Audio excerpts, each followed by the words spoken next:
Bonjour, nous nous retrouvons pour ce cycle de conférences, de vidéos, discussions sur la médecine de l'âme selon la tradition ou les traditions patristiques d'Orient et d'Occident. Aujourd'hui, pour parler de la philargyrie et de la pléonexie, pour employer un terme un peu pompeux, en fait traduit simplement du grec, la philargyrie, c'est l'amour de l'argent, hein, l'attachement à l'argent et aux biens matériels.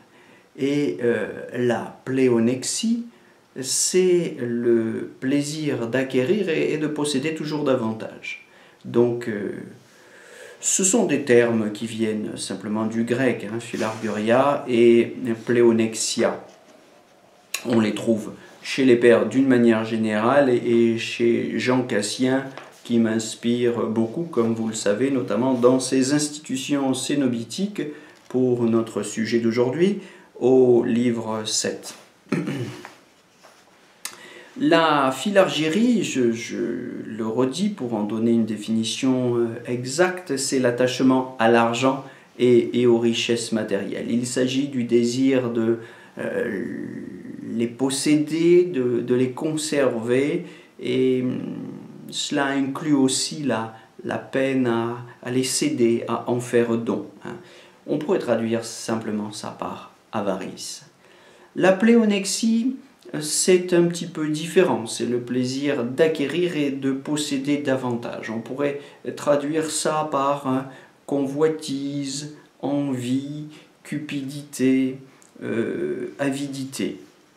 Alors, rappelons que pour les pères, les biens matériels ne sont pas en eux-mêmes mauvais. C'est l'usage que nous en faisons, c'est la manière que nous avons de les désirer qui peut être mauvaise. Mais tout ce qui est créé est en soi bon. Pour dire les choses comme les stoïciens, indifférent. C'est-à-dire que ce n'est en soi ni bon ni mauvais, tout va dépendre de la manière dont notre désir s'y rapporte. Le problème, c'est donc notre désir. Est-ce que notre désir est tourné vers la lumière ou est-ce qu'il est tourné vers la matière? Et là, il y a une vraie difficulté parce que notre désir peut hésiter, mais dans cette hésitation, il ne sert pas la lumière. On peut dire qu'on aime un petit peu l'argent tout en aimant la spiritualité, mais on se raconte un petit peu des histoires et c'est toujours au détriment de la lumière que nous chérissons la matière.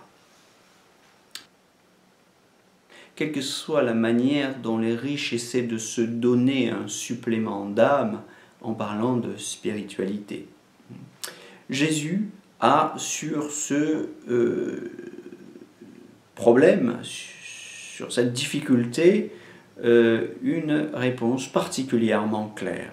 Il dit au chapitre 15 de l'évangile de Luc, comme au chapitre 6 de l'évangile de Matthieu, nul ne peut servir deux maîtres, et un petit peu plus loin, vous ne pouvez servir Dieu et l'argent.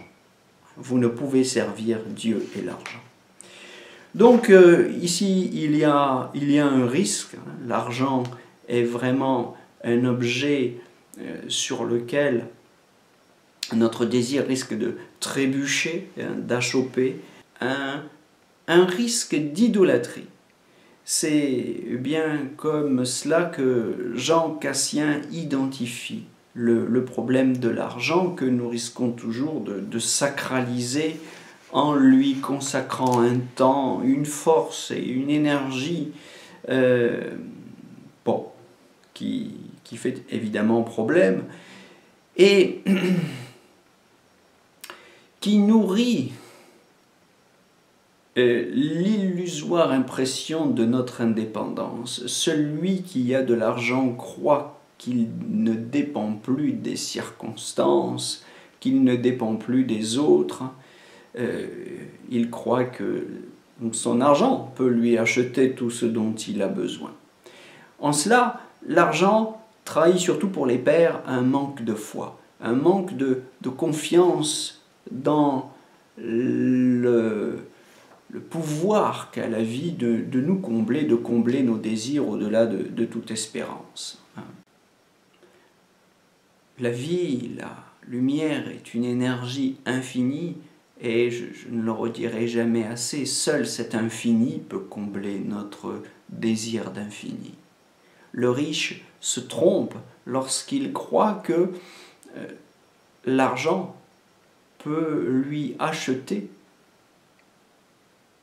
cet infini dont il a au fond le profond désir. Et c'est la raison pour laquelle les riches sont si souvent déçus et si souvent portés à thésauriser encore davantage, découvrant, prenant conscience que ce qu'ils ont acquis jusque-là grâce à leur argent ne les comble pas en fait. Ils s'imaginent qu'ils s'approcheront un peu plus, qu'ils progresseront un peu mieux vers cet état de béatitude, vers cet état de complétude, de satisfaction profonde, quand ils en auront un peu plus. Voilà, la richesse nourrit cette illusion. Un autre problème est que la richesse, le désir d'en acquérir davantage émousse notre amour, notre charité, notre compassion, notre bienveillance envers les autres. Nous sommes portés à les considérer comme des obstacles, comme des freins à notre enrichissement, dès lors que la richesse devient notre but. Et nous les prenons parfois pour des cibles, nous en faisons nos victimes. Jean Chrysostome dit que les riches et les avares, je le cite, sont des voleurs de notre genre. Les mots sont particulièrement clairs. Vous trouvez ça dans les homélies sur Lazare. Et saint Basile de rajouter, au cas où vous n'auriez pas compris, que les riches sont des usurpateurs et des spoliateurs. Non seulement saint Basile écrit cela dans des homélies sur les riches, mais il ne s'est pas contenté d'écrire ces homélies, il en a écrit encore d'autres sur la richesse. Donc c'est un sujet qui inspire beaucoup les pères.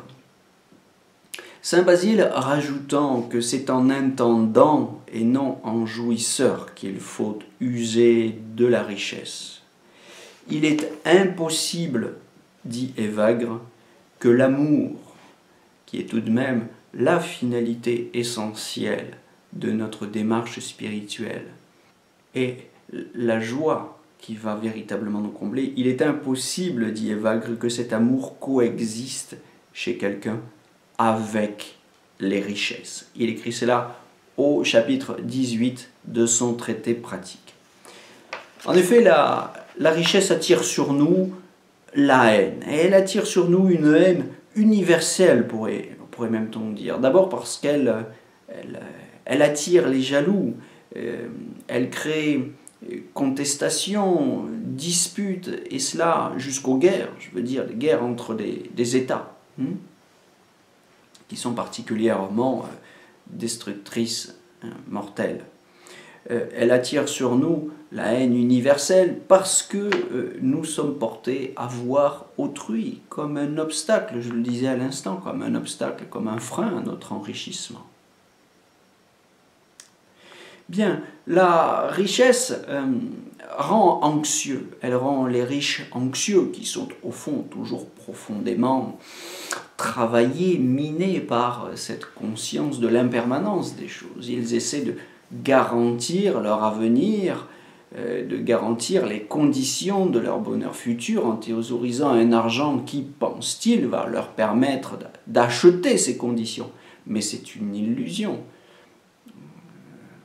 Il y a des gens très riches qui finissent ruinés. Cela peut aussi vous arriver. Tout le monde ne meurt pas comme Madame Bettencourt avec 40 milliards d'euros sur son compte. Voilà, On peut acquérir la richesse, on peut aussi la perdre, hein, et c'est facteur d'anxiété. Lorsqu'on la perd, évidemment, c'est une cause de tristesse. Donc le riche est anxieux quand il progresse dans l'accumulation des richesses, et il est triste quand il la perd. Il oscille, je dirais, sans fin, pour plagier Schopenhauer. La vie du riche est une oscillation sans fin entre l'anxiété et la tristesse. Bon, le dernier problème qu'on pourrait évoquer, c'est le fait que la richesse pousse au délire et jusqu'à l'hallucination.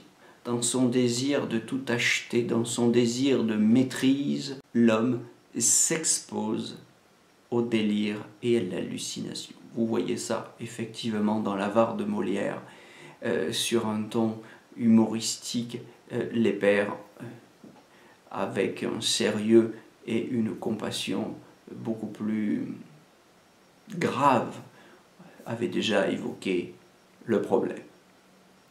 Alors je vous propose de nous retrouver pour une prochaine vidéo sur ces questions de philargierie et de pléonexie, d'avarice et d'avidité, pour envisager la thérapeutique que la tradition patristique propose pour guérir ces maladies.